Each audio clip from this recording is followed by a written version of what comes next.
let's be real, something feels off.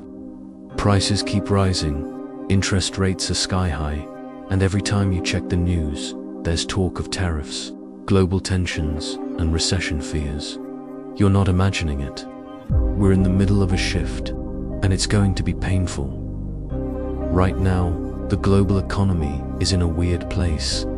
Inflation cooled, but not really. Central banks like the Fed have jacked up interest rates to slow things down. And while it helped tame some inflation, it's made borrowing money almost impossible for normal people. Businesses are slowing hiring. Layoffs keep making headlines. And if you're trying to buy a home, good luck. Mortgage rates haven't been this high in decades. On top of all that, governments are playing chess with tariffs, raising costs on imported goods in a bid to protect their own industries. But that protection comes at a price. You pay more. You've probably seen headlines about the US ramping up tariffs on China. It's not just about trade, it's about control.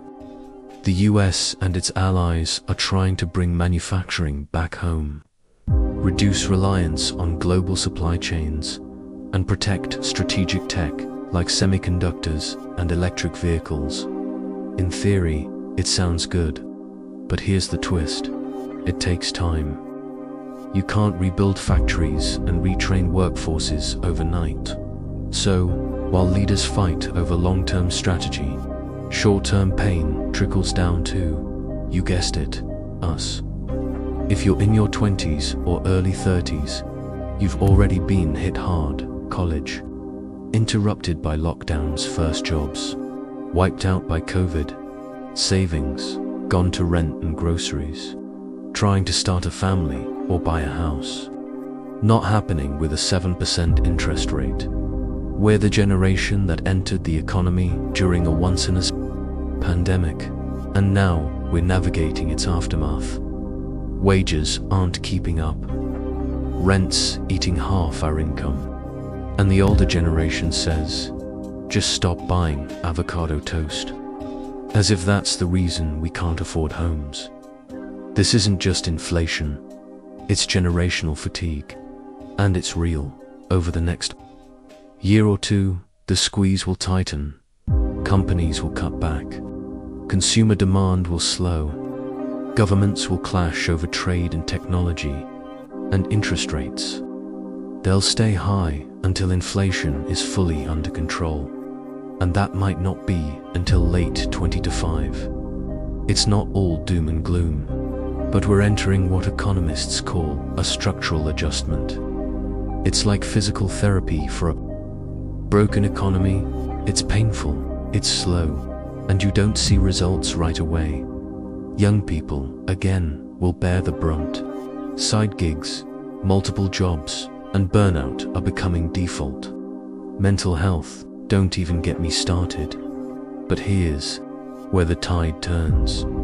By 2027 or 2028, things will start to feel normal again. Why? A few reasons. New industries, clean tech, AI, and green manufacturing will finally mature. Supply chains will stabilize in new, more resilient forms. Governments will have adjusted to the post-globalization era, and eventually, interest rates will come down. The economy won't go back to how it was before COVID. And maybe that's a good thing. But it will be more stable, safer, predictable. This pain has a purpose. And though it's hard now, we're laying the groundwork for something better.